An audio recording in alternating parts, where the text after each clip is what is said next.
Bombay cigars represent the most admired cigar culture of Cuba.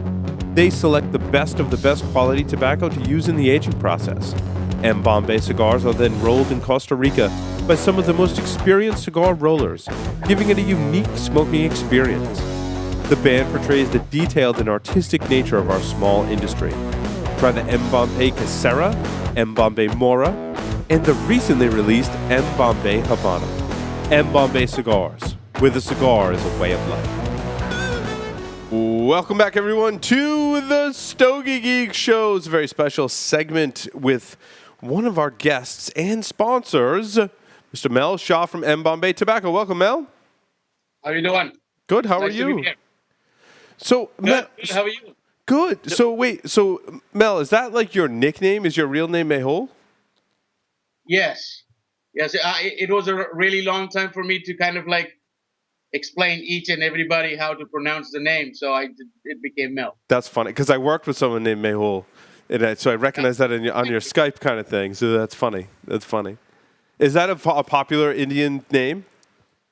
No, not too popular. Oh, that's interesting. And I know two people named Mehul. I feel special now. You know both of them. I know both of them, Yeah. apparently. That's awesome.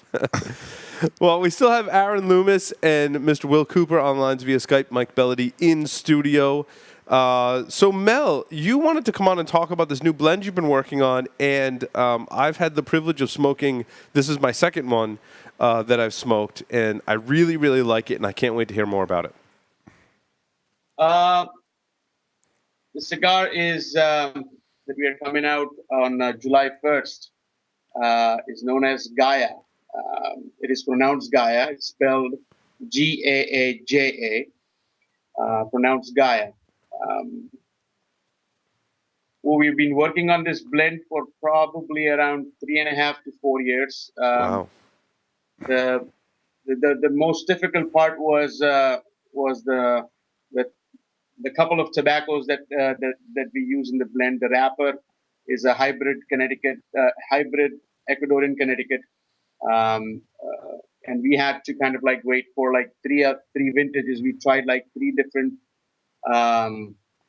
vintages to get that perfect one.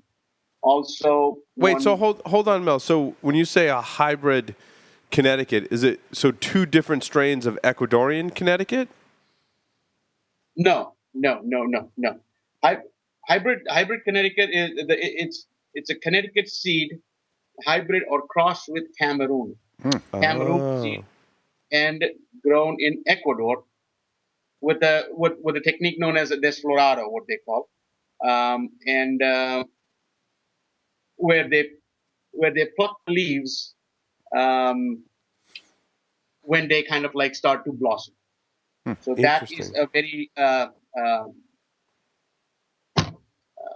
very labor-intensive job, and kind of like creeps up the price over there for that. It also gives you that that extra flavor that we were after. Yeah, and Mel, I smoke a ton of Connecticut wrap cigars, and this is like no other. Yeah, Connecticut or Cameroon. I mean, it's completely different. You totally stumped my. If I were to have to guess what the wrapper was, I would have never guessed Connecticut or Cameroon. Thank you. I did. I guess somebody likes it now. Yeah, no, it's very good. Like I said, I smoke a lot of Connecticut's in the morning, and I can pick out what a Connecticut. Even if I would to close my eyes and smoke it, like I would kind of guess majority of Connecticut's on the market today. But this one with the hybrid technique that you have, completely unique. That was one major thing about the wrapper. We tried the wrapper of the 2002 vintage, 3 vintage. You know when we tried for the 2002 vintage, it was a bit too brittle. It was it was a bit more delicate. For the Quesera blend that we use that delicate wrapper. Yeah. But I wanted to give more girth, more body to the cigar. Yeah, this definitely has a more oily. Yeah, it's not brittle. It's a beautiful wrapper. Yeah, it's a little more oily. Looking at it. Yeah, I agree, Mike. I was telling Mel the same thing. This wrapper is gorgeous, just, beautiful. Yeah, I mean, it's when you see the I'm cigar, sorry, Aaron. I'm sorry, but Aaron. Aaron is supposed to get his cigars day after tomorrow. Oh, okay. Thank you. Uh, but that was more important to me about the wrapper. The binder, on one of the viso that we are using in the cigar is from Paraguay. Nobody, I don't think so that anybody has ever touched that region or the country for tobacco. Except they're well known for manufacturing cigarettes, but using tobacco or cigar quality tobacco was kind of like I've never heard. I don't know if somebody else is using and not disclosing it. I do not know about that. But so that was more unique to us in the sense of the flavor more herbal note rather not giving more spiciness. So that when we smoke quesara, it is herbal plus spice, but I wanted more to to emphasize on that creamier notes, more silkier notes of the wrapper. I had to not use the word diminish, but I had to kind of like tone the sweet level on this cigar a bit down to emphasize more body of it. Did you get what I'm trying to say? No. I don't know. No, definitely. In fact, I've talked a lot about it on the show. That's what a lot of times when there's too much sweetness, I find it's like it does take away from some of that complexity.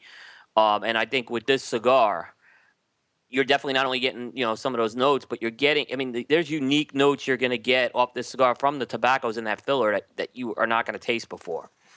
Yeah, it's one of the cigars I'm glad I smoked more than one, because you have like a growing appreciation, because it's so, I find it to be very different, Mel, and not just different from the cigars that you produce today, but very unique flavor profile and smoking experience. Even the shape and the band and everything is very unique, and that's a difficult thing to pull off today in the market. I try. I try. So Mel, talk a little. I want to get back to the blend, but talk a little bit about the shape, because it was kind of one of those it was more box pressed on one side than the other kind of thing for me. So typically when we talk about box press, and like, I'm sorry to use names like Padron or Rocky Patel or many other great manufacturers, La Flor Dominicana, they put out a great box press shape for their cigars. When I smoke a box press cigar, for me, it always feels a bit airy. I mean, that is the nature of cigar. That is how they are made. Like the draw. I didn't want to go with that. That I would not use the word not easy draw, but pulling too much air. Yeah, no, you're right. Some box press you do, they're too airy, like you said. You almost get too much. I mean, I kind of like that. I err on the like that side of being airy, but in this one, you do get a deliberate draw, but a ton of smoke production. I don't know if you noticed the smoke coming out of the cigar, Mike. I mean, it's. You do know I'm going to like this right now, right? I gave one to Mike, Mel. I hope that's okay. I could tell he was sitting here listening to you describe the blend, and he was like very intrigued. I'm like, he's got to be like wanting to smoke this cigar so bad. So I gave him one, Mel. and I appreciate it. Cool. So if I had to press from all the four sides and leave it for close to like I leave the cigar for around 4 to 5 days. If I had to press it from all the sides, that the weight, we're putting like 21 grams in this cigar of tobacco. What happens is it became too compact. The draw was a bit tight. If I reduced the amount of tobacco or the weight of tobacco, it became too airy, and that body kind of like dissipated. Right. No, that's a great strip. I had to kind of like, I would not use the word, it was my idea, but like I was like, leave one side a bit open, have that that bulgy note on the top. Underneath, we have a box press, which kind of like solidly holds on your teeth proper. The draw is there, but also gives you that slight um, um, restraint, like slight resistance where it goes with your breathing. Right. And that's what I look for in a box press. Exactly how Mel described it. Because sometimes they can be too open. Yeah, and it's kind of like too overwhelming, too much flavor going on, which gives a flavor shock to the palate. That is what my intake is, and kind of we wanted to avoid that. So this shape, kind of like it's a box press, like nothing different about it. But like we did not go with the severe box press of putting it underneath some weight for 4 days. And the filler tobaccos, Mel, what did you put in the filler, if you want to disclose that? Yeah, like open book, no problems. So wrapper is Ecuadorian hybrid Connecticut Desflorado. It's what they call a mejorado, which is like kind of like more sweetened, like that. It's more it's probably the third stock. So what happens is the sugars are fully developed. Like instead of having the first stock, second stock, and this is a third stock.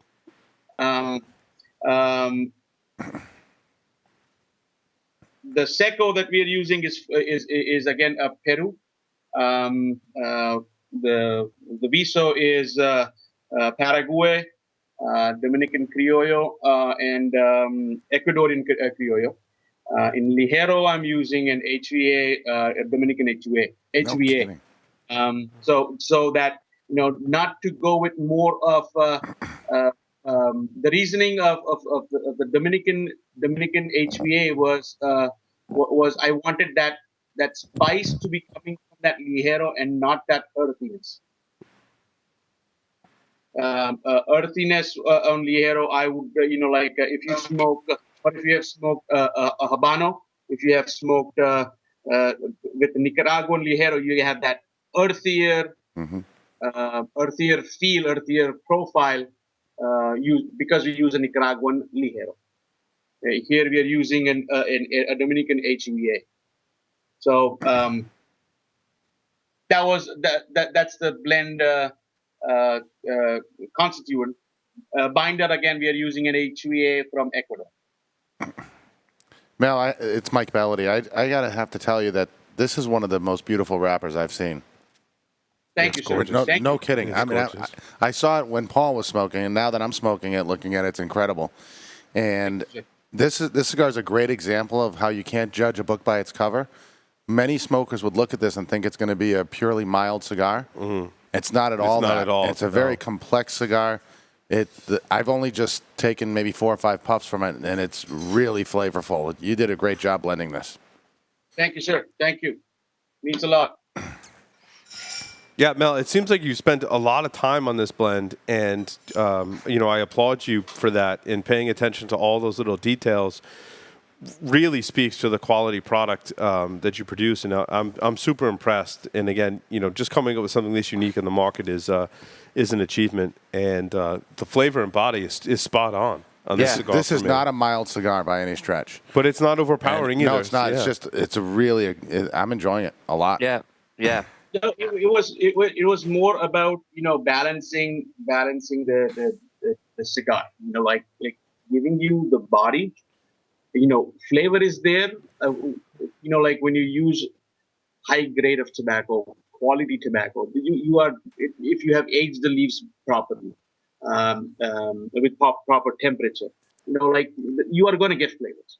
But to balance that flavors with the body, so that it is not only a pow in your mouth, but more satisfying smoke. The positioning of the Ligero that we have done is also a bit unique. Like once you cross that half point of the cigar, your body, the body and the cigar. My intention was to increase that body. So the Ligero is based I'll let you know when I get slightly on the mouth of the cigar. and that is what I wanted to give. To have a complete, more rounded experience when you smoke this cigar for 45 minutes to an hour. Somebody told me it was an hour and a 20-minute smoke, but I smoked the cigar a bit faster. So. Yeah, I would say it was about an hour for me when I smoked the first one. I'm a slow smoker, but I'm going right into this one. The smoke production is just perfect. It's great. Yep. Yeah, really good. Poor Aaron. He's like the only one now on the show that doesn't have the cigar. You must be like rife with anticipation, Aaron. We're all talking about this cigar. Aaron, these cigars get even better. Pulled, so. Aaron, these cigars get even better with 2 more days of age. Yes. That's perfect. I gotta sit 2 weeks. I got a wisdom tooth pulled on Friday, so I'm out of smoking for a couple weeks anyway. Yeah, don't by the way, Aaron, a little segue. Yeah, don't rush that, dude. Like maybe go 3 or 4 weeks would be my recommendation. I'm serious, dude. Don't do it. Oh, please. We lost all for almost a month. I had to go back in and have emergency surgery to repair, and it was bad, dude. It was the worst dental experience I've ever had in my whole life because my doctor actually said more ammo for the FDA. This is great. In all seriousness, Aaron, my doctor said like 2 weeks, and I waited 2 weeks and started smoking again. Then it caused another infection. I had to go back and have another procedure, and then I had to wait another 3 or 4 weeks before I started smoking again. So don't rush it with the wisdom teeth. I'm telling you. All right. Chill out, pop some Vicodin. You're good, dude. Relax. In fact, I heard you should probably send the cigars that you're about to receive to us. Yeah. We'll tell you all about them. We'll tell you all about them Just like we're afterwards. doing tonight, we're going to tell you how fabulous this cigar is. You guys are doing a good job, so I might just do that. And I noticed, Mike, you also use the V-cut. You're a big fan of the V-cut. I like the V-cut on... Do you have another V... You have a V-cutter? I have a V-cut. I used yours for this one. Okay. I like the Calibri V-cutter. You know why I like that one? It goes deep. A deeper... This is what we've been saying. I'm glad you're like corroborating our story. I've never used that cutter before. I love this. Yeah, but I do use a V-cut on more traditionally shaped cigars. But if it's like on the box press though, if you go the lengthwise way, right? Yeah. Like I find it's just perfect. It's perfect amount of smoke in your mouth. Yes, couldn't agree more. That's awesome. This is a really good cigar. It's hard for me to talk and enjoy the cigar at the same time. Like I don't always want to be distracted too much, Mel. Mel, tell us about while we smoke the cigar. Tell us about the band, which is pretty unique. I like the band a lot. Well, again, it was again just like the regular Bombay bands. This was also designed by my wife, and we had quite a long time for designing this, the unique colors and things like that, because it was every 3 months we had, how about this cigar, and you got to be ready with the band within a month or something like that. It took like 4 years for that. So she had a lot of improvisation. She had a lot of time to do that too. But it constitutes, like the basic idea is the 4 elements: earth, water, wind, and fire. So if you see the colors, like 4 different colors. The blue, water, the swirly part is the wind, the red is the fire, and the gold we denoted for the earth. Mel, what does geisha mean? Gaia. Gaia.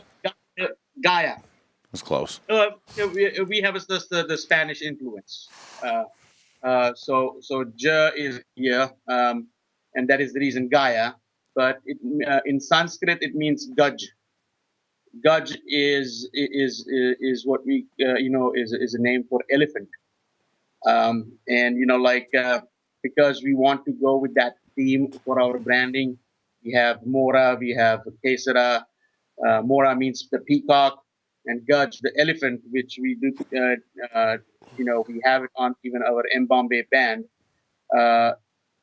So we wanted to represent that patience, taking slow steps, baby steps, the whole idea, the time spent to come out with the product into this project of Gaia.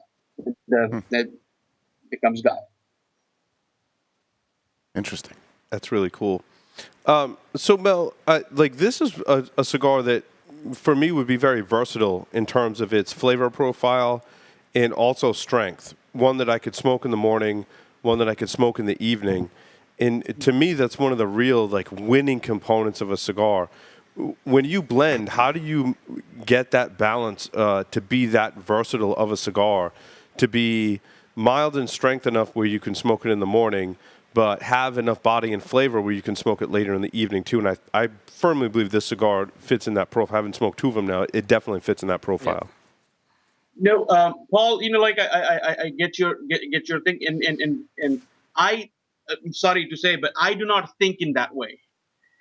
My philosophy of smoking a cigar or blending a cigar or even tasting a cigar, I do not put it in the terms of, oh, is this an early morning cigar, or is it an afternoon or an after dinner cigar? For me, I would like, if I want to eat ice cream, it might be in the early in the morning or after dinner. That's very well put. Very well put. so it was not about it. I was more concentrating on how to bring out that flavor of that wrapper, the hybrid, and how to play with the Paraguay tobacco, and that was my main intention. How to give them both equal value, where people are going to appreciate that flavor and that bond.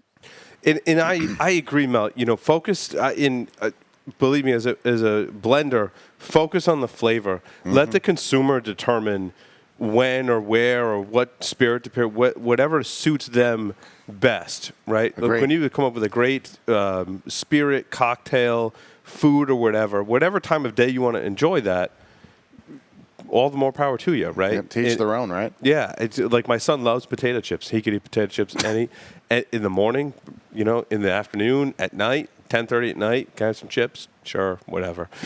When you got three, it's like when the three ones, but you go sit on the couch and eat potato chips, right? But that speaks to a great point. Is the consumer should determine how they consume it, hence the name. And you, as the blender, focus on just getting the flavors out of the tobacco that you're working with, and stay focused on that. And I think that's some great advice to everyone, manufacturers and consumers alike. It's all about flavor, creating when I blend a cigar, I do the same thing. I come up with a flavor profile I'm looking to nail down. Yes. And I have people, that smoke my fuller-bodied cigar, and they want it in the morning. They smoke in the morning, yeah. And most people will say, I want to smoke a mild cigar in the morning. But it's to each their own. Right. I'm interested in how you said there's tobacco in the filler from Paraguay? Yes. Now, how did you come to sit, because that's pretty unique. Like you said, I'm not aware of anybody that's ever used that tobacco. There might be somebody that I or we don't know. Right. But, when it was again, like you're roaming around in the warehouse and, oh, what is that? Never heard about it. Never, and they, it's sitting there. Well, what do you mean it's sitting there? Well, it's sitting there since like 90s. I'm like, whoa. And I just go there and check the date. I'm like, so can I get a pound to just test it? And that is how it began. And when I brought it, it was like, why is nobody using it? It needed more age. The ammonia was so high. Even after we got the tobacco in 2011, I guess. Even after sitting after 15 years, the ammonia level was so high, we had to kind of like ferment it, like 2.5 years. Wow. So that is where that patience, that okay, we'll come to that. Once you smoke that cigarillo, and you find that that typical or unique flavor that okay, and you understand that if you refine it more and more, that harshness, that ammonia would eventually dissipate, and it'll bring that thing out. And that is what I noticed. And it was not I would not never use it was a gamble, but it was a risk definitely taken. It worked. It It your did, blessings, yeah. sir. No, Mel, and you're a true mixologist too. And it's interesting. We've talked about the kind of when you put a blend together of anything, balancing all of those sweetness and all the different components of taste and flavor is kind of interesting. We do a lot of mixology with cocktails here on the show, and I've come to a point where I can kind of play around with the sweetness level. I can play around with different kind of weird liquors that, like you find this one and you're like, well, that needs more age or whatever. And being able to put that together into a final blend that really works is difficult and requires patience, as Mel said, a lot of trial and error, and just waiting until things are ready, and not being overly sweet. And I think people kind of associate sweet with good, right? Like, oh, it's got to be super sweet. And I think that's why we were talking about this before the show, a lot of people gravitate towards flavored cigars because it's easy for them to pick out the flavors and it's like really sweet or whatever. Right. And that's good to them.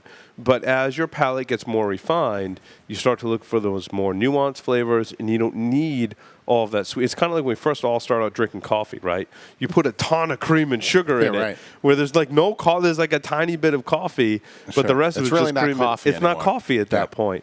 And this is really a great connoisseur cigar, but very versatile in that you could give this to a newer cigar smoker, and they would understand the flavors. Yep. So great job, Mel. Great job. Absolutely. Thank you, sir. Thank you. No, I got a question. I got a question kind of on the business end of things. You made a decision not to brand this as an M. Bombay cigar. What kind of went into that process? No. It was not. No. No. Gaia is not a different thing from M. Bombay.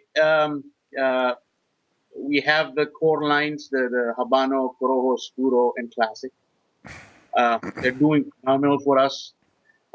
We added the Quesera, and Quesera was supposed to be Quesera alone. Mora was supposed to be Mora alone, but it kind of like added, like, oh, it's M. Bombay Mora or M. Bombay Quesera. Right. And we strictly knew what happened in the past, and we didn't want to we didn't want to go with that. And nothing wrong with M. Bombay. Like if somebody calls it M. Bombay Gaia, hey, thank you. And nothing wrong with that. But we just wanted to have a different brand, and that was our main focus. And so we didn't go with like M. Bombay Gaia or anything.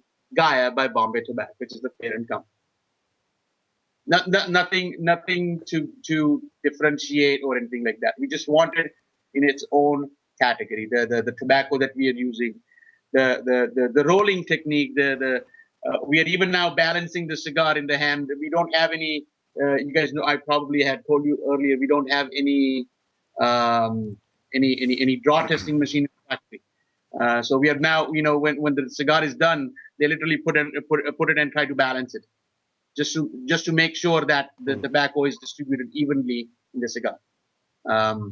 So a couple of other things that that we did, coming out with a box press cigar was also kind of like, I was never against it, but I was like, no, I can deliver the flavor with the regular shape of a cigar. So that is the reason we never went with the box press. And I had a chance to experiment with a box press, and I was really happy with the results. So like a couple of different things, and that is the reason we just took away like M. Bombay part of it and remained with the Gaia. That's awesome, Mel. Cool. Awesome.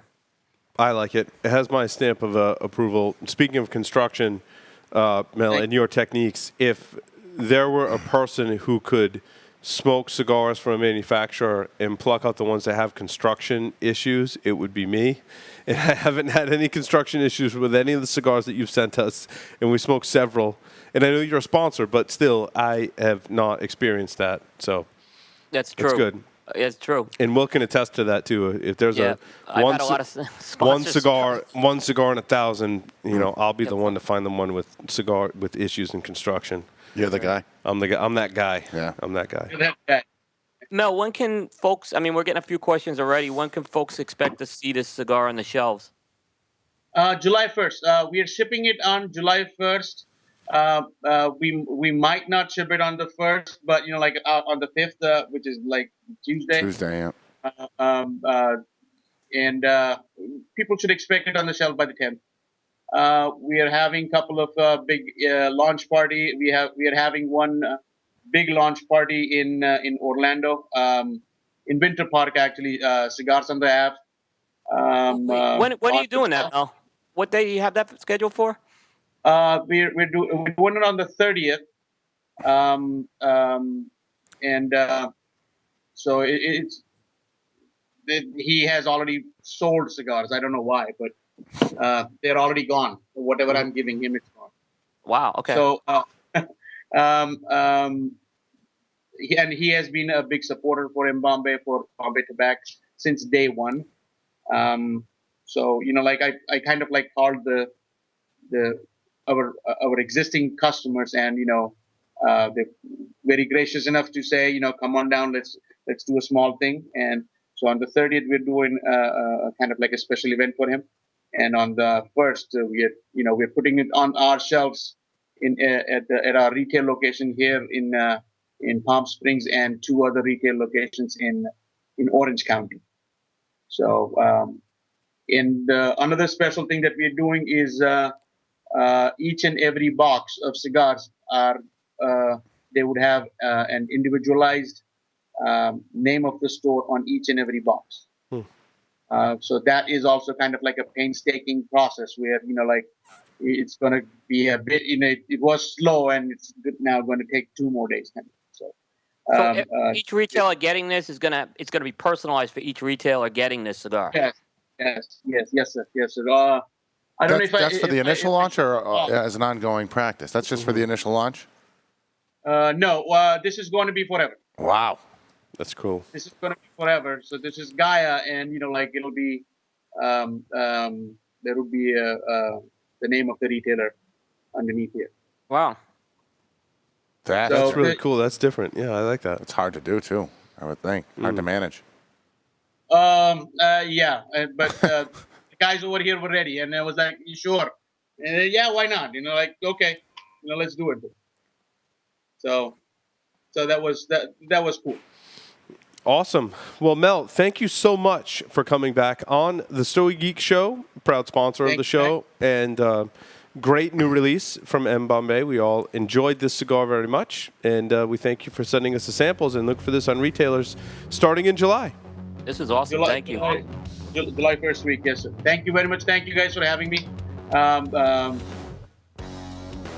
Well, thank you.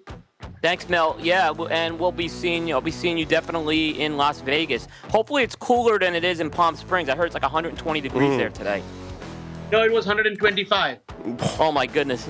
Good Lord. It was 125. I had my breakfast on the pavement today. Yeah, that's it. Unbelievable. Thanks, Mel. Yeah. Thank you, Mel. Thank you, guys. Have a wonderful evening. Thank you. You too. Thank you. Take care. God bless. Yeah, bye-bye. Stay tuned. We'll be right back.